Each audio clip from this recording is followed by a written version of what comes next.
Welcome to the stream, everybody. Today is Tuesday, August 12th, 2025. I'm joined for the first time with CY, the executive producer who has been pretty much the person that's been funding on-chain music for the past 5-10 years now. This is the first call that we're having together, and the main focus is we're shifting within Process, the project by Latasha, from me being on a free contract into a paid contract. And so I want to get a documentation of CY's thought process around that. But first of all, welcome to the show, CY. Thank you for joining me today. How are you feeling today? I feel great. Thank you. We had a little pre-conversation, and I've got great energy from that, and really excited to talk about this topic. I'll get right into it. Why are you choosing to shift us from a free to a paid contract? What was the thought process in your head that got you to think, okay, free is not good enough. We need to shift into a paid contract with me as a dev? It spawns from, I think, a little bit of my background in architecture. And if we reel this all the way back, not even to my personal experience, but the reputation of internships within the architecture industry, there's classically been this sort of I think of it as like a power differential between the people who are, professional registered architects and the people who are kind of working their way up the educational chain to sort of get themselves in a similar situation. I think there's a similar analogy in the fashion industry, honestly, also the medical industry. But there's an internship sort of trap where someone who needs to get someplace by being around the right problems and the right people can be convinced to do so without getting paid. And that value exchange, I think, in the most pure sense, actually can make a lot of sense, because it's someone who does not have a lot of experience or a portfolio, or just the sort of cumulative energy from being around a lot of the right-minded people to sort of learn. It is a huge unlock for that. And I'm still talking about architecture right now. But the downside of it is that the people who are have the power, they're in the know, they have the projects, they have the experience, they have the staff, and know that that person is going to learn from it, can end up unintentionally wasting the time of the intern. And this is because the intern, in what is traditionally an industry where that can be a default unpaid position, their time is not valued. And as a result, what can happen is they can get all the sort of the tasks that are not compelling. The classic example is yes, there may be a skyscraper being designed and you're, as an intern, part of it, but you're designing stair detail or a handrail. And yes, you get to be around people who are building the thing, and that thing is a huge, a huge structure which you can only understand from the inside. But on the other hand, they're getting free, cheap labor. And that I think is a bad pattern, because without paying in some way for someone's time, it becomes hard to make the mental leap for it to be valuable. And to some degree, this can also map to music as well. I didn't want to start there, but fundamentally, I feel strongly that if you don't have a culture where people are compensated for their time, even if the understanding is that person is learning and maybe is this is going to be more education being in that space than if they'd gone to take a course or spend a year in grad school or college or whatnot, it's not a fair exchange. So that's the long and short of it. I feel like it's necessary for people, no matter super talented or untalented, whether a volunteer or someone who just wants to be around the energy, if they're doing something to contribute, small or large, to a project, there should be a value exchange where their time is worth something. Because from that, you can go up from something to something huge much more easily than going from nothing to something. Interesting. So far your mental model has been kind of not paying me has felt more like the internship mental model, where I'm here to be around people. I'm here to get experience. And the challenge of that is the waste of time, and it's hard for it to feel valuable. Um, it's hard for it to feel valuable in my mind. In my own perspective, Well, I let me just go make ahead. it finish off that part. Like the internship part is where I learned about this dynamic. I mean, in our case, I feel it's very much like you are putting in an amazing amount of talent, energy, and sort of like vibrational and thematic and intentional energy into building something which doesn't exist, but is obviously necessary. And so that's like a different place, but at the same time, specific to this situation, I know you also have projects that have a dollar value associated for you. So you've got, projects where there is a contract where you are paid some amount of money. And I think the challenge and I'm extrapolating for you being, what's my time worth, as it is that there's projects where you have your time is worth a lot of money, and there's projects where you intentionally aren't charging for it. But there come situations when you're working with other people and push come to shove, you have to make decisions based on the value of time. And Right. if that volunteer time is free, it upsets that particular equation. Now, you might not run on that equation all the time, but at some point, if like let's say um, the project suddenly has this huge burst of usage, and you have to do a bunch of refactoring in order to handle the load, like that's not necessarily fun, and it doesn't feel as vibey as building it out to begin with. But it's at that point, like if that's essentially, balanced against some project which is much more intellectually interesting, you might choose, because the intellectually interesting paid project, it just makes more sense to work on it than refactoring something that already works but is kind of clunky, maybe because it needs a bunch of performance optimizations. Right. So far, I've been building in process as a free project, and so I try to stay in the free tiers of things. If something breaks, I my goal is to keep costs as low as possible so that the runway stays longer. And now that we have shifted into a paid contract, I'm starting to think, okay, what is this part of the stack that is most important to build so that we become robust in this week's cycle, and probably in the next couple weeks cycle. I think the back end is the most important. And so as a result of having more funds, I've been able to bring on additional devs that are just focused on building out the back end stack. They're just here to make our indexer more robust, our APIs more robust, the layer that our front end communicates with, as well as any other devs that want to build on top communicate with. And it does change it. Like before, it was okay, I'm going to try to get maybe 3 tasks done per week. And my paid projects, I write them down every day. I need to get 1% better every day on the paid projects. And so I agree. It being paid does elevate the priority in my mind. The biggest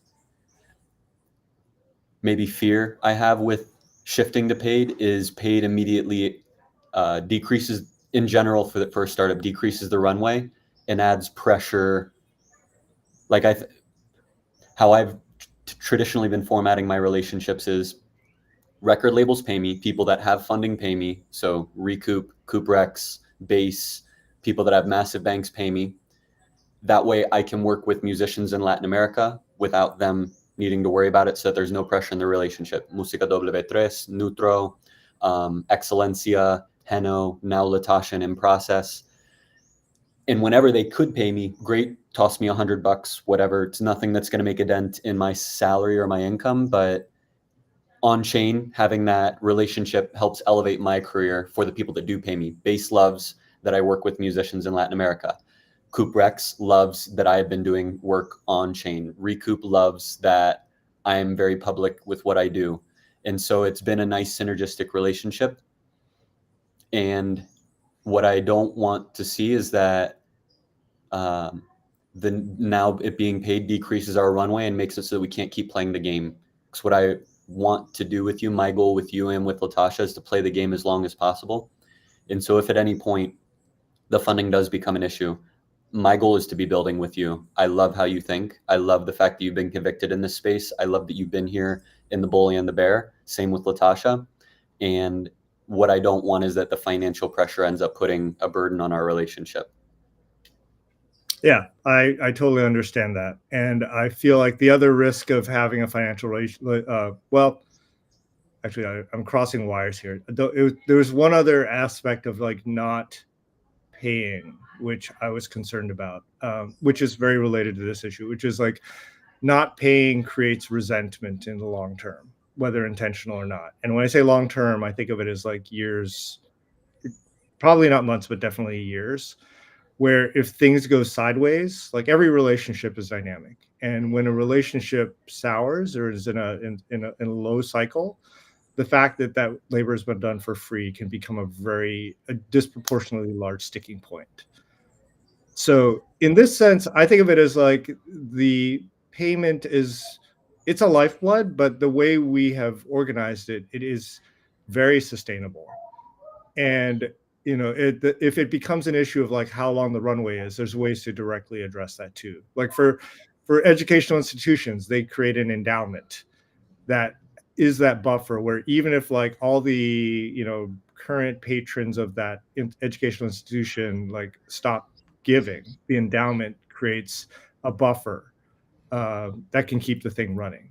So for things that need to have sort of a long financial platform in order to stay super healthy, there's ways to solve for that. And I think our experiment of like starting this as a funded project, we'll see how it feels, and then we'll decide what to do as we go. Because I think that's also really important as we build a thing that is fundamentally a living being, to check on how we're fostering it along, both at a technical, public, a technical, it's like a publicity level and a financial level. I'd love to hear why you think in-process is worth funding. You mentioned that in-process is necessary, and I'm curious, is it because it's an idea from Latasha? Is it because Zora pivoted away from it? Is it you're funding a bunch of projects right now, so how does in-process fit into that picture, and why is it necessary? I think everything requires some sort of financial energy, and in order to do what it wants to become what it wants to become. Because I think to run things on vibes alone is incredibly naive unless there's like a stronger tying force, like something spiritual or maybe it's familial.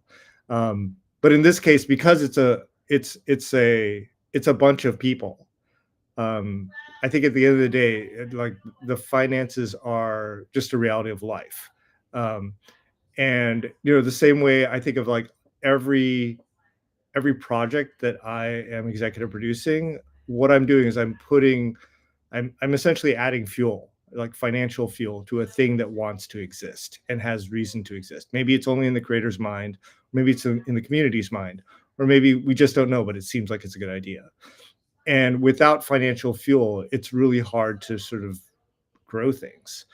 So I see it as it's almost like the same way everyone needs oxygen, or maybe a better analogy is like in an internal combustion engine, you need fuel and you need gas, and you can have all the you need fuel. Sorry, you need air and you need gas, and you can have all the air in the world if you don't throw gas on it, and like nothing will happen. So given that I have access to this resource, um, it's I think a really obvious thing to me that if there are, think of them the individuals and the projects as fires, that if there are fires that are burning and all they need is gas to ignite and sort of like take off, then within my allotted budget for fuel, it's it's a way for me to be involved in things I believe in without actually being in the trenches to the depth of like having to make it. Because honestly, I don't think it's about me, right? It's about the thing that I think I believe in, which I believe the creative person at the core of it believes in, and which the people around them support. And I think that's sort of the fundamental energy that creates culture. I agree. You've been the one providing the fuel for the industry for the past few years.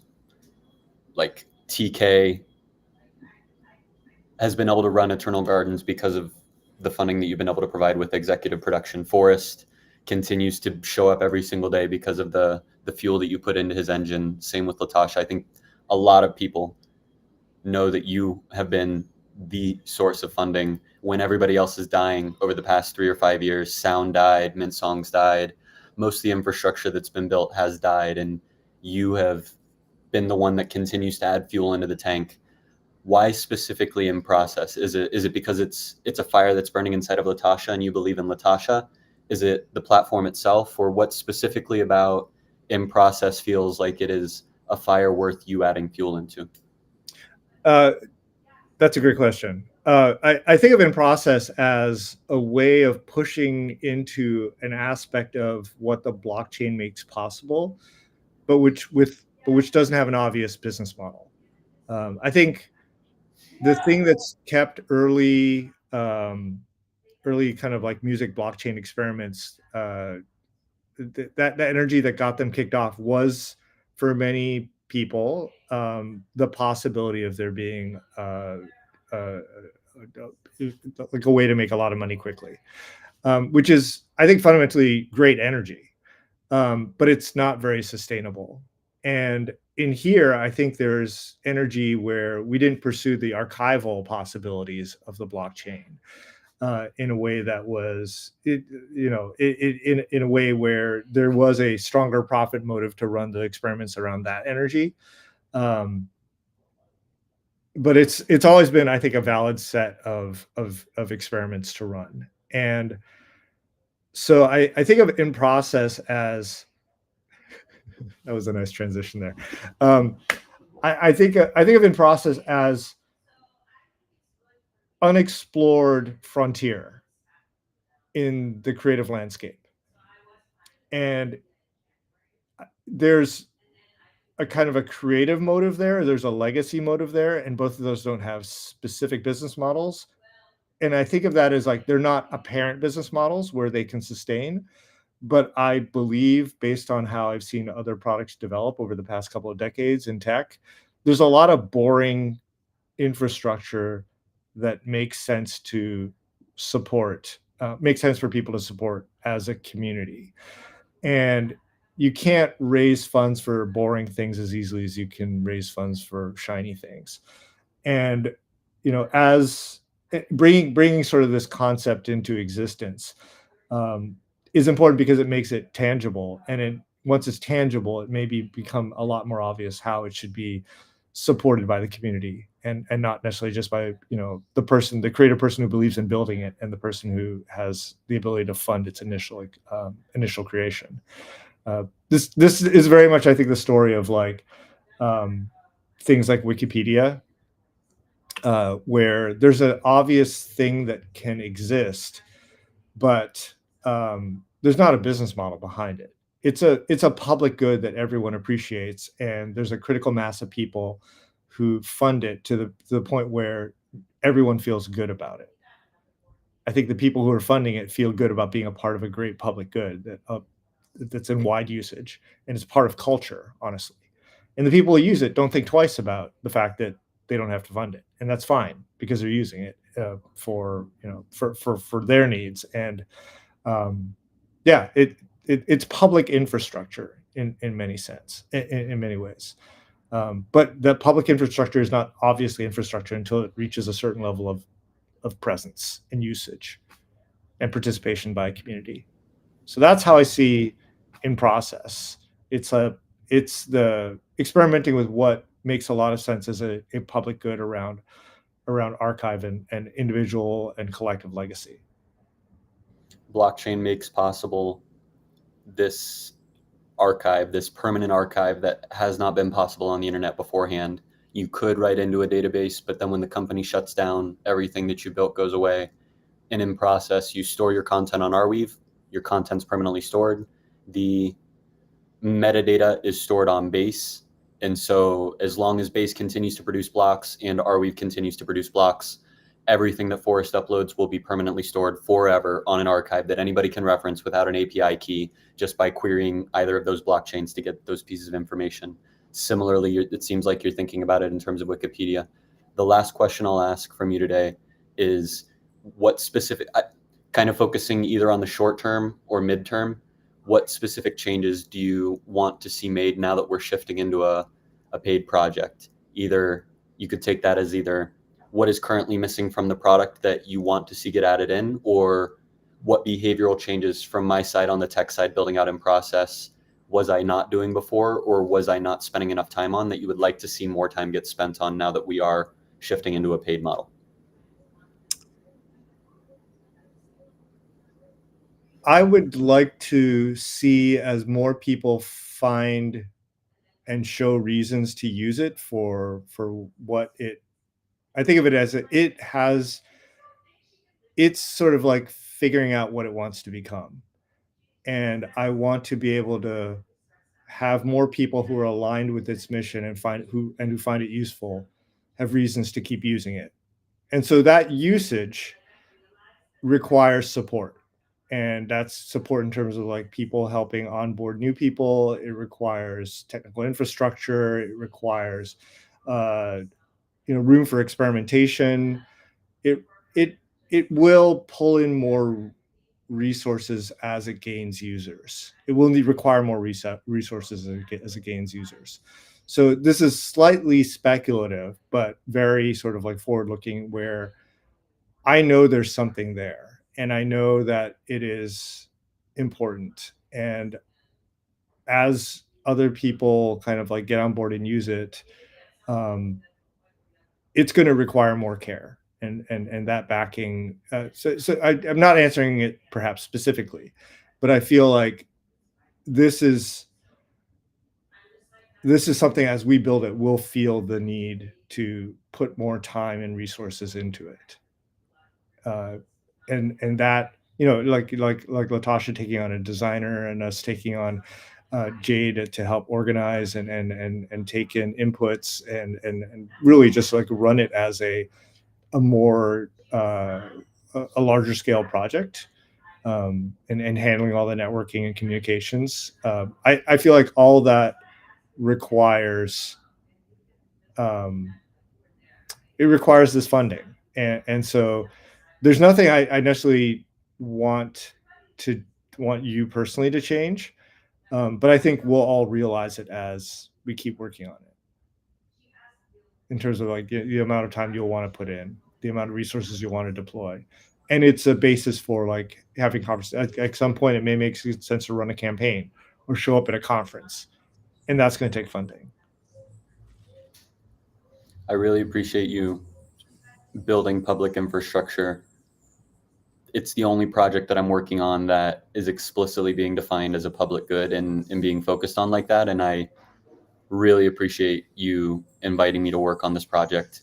Is there anything else that we have not gotten to talk about during this call that you want to make time for before we start to wrap up? Not specifically. I love that we had this call. Would welcome us having more conversations like this in the future in public.